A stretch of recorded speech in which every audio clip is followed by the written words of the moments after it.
It sounds like Nancy Pelosi there is saying pretty unequivocally that the Russian government is to blame. That seems to be consensus there in Philadelphia?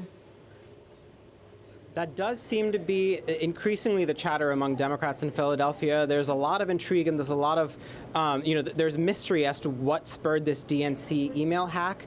And we know that the FBI is investigating it, so there seem to be suspicions among law enforcement officials and intelligence officials in the United States government that this may have been Russians. We don't know for sure yet, but there's a lot of chatter about this right now. It adds, a new bizarre element to what has already been a very topsy-turvy, very unusual and unconventional election so far. Sahel, is there any proof or any way of getting proof that somehow the Russians hacked into the DNC accounts?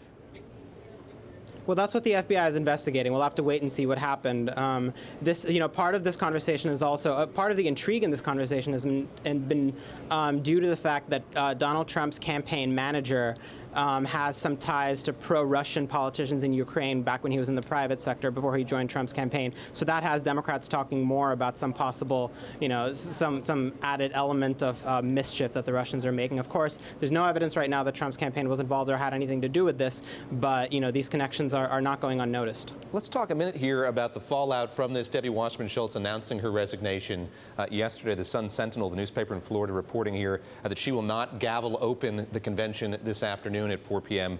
Eastern time, saying rather that Stephanie Rawlings Blake, the mayor of Baltimore, will. Debbie Wasserman Schultz, spoke at a Florida breakfast this morning. Let's just say it did not go well.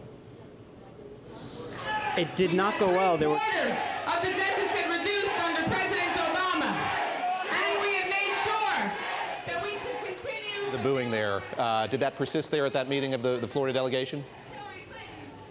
Yes, it did, and this was a disastrous opening moment for the Democratic chair, as you're just showing there. And this led to increased calls from Sanders supporters and progressive activists and Democratic strategists that she should step down immediately, that she should not wait for this convention to go on, because in their view, it distracts from their message of unity and putting up a united front, and it will heighten discords and divisions within the party. She was obviously a lightning rod for Bernie Sanders supporters who did not think she was she was cutting a fair shake in the primary. They thought she was biased in favor of Hillary Clinton.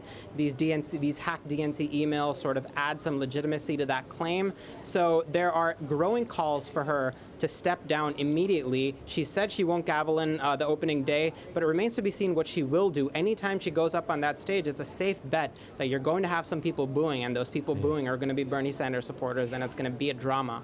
Well, Sahel, the quote that she gave the Sun Sentinel made it sound like it was her decision. I've decided that in the interest of making sure we can start on a high note, I'm not going to gavel the convention. But the person who is going to gavel is, according to ABC News reporting, Baltimore Mayor and DNC Secretary Stephanie Rawlings Blake. Should we read anything into that? Is she a rising star? Might she take over now?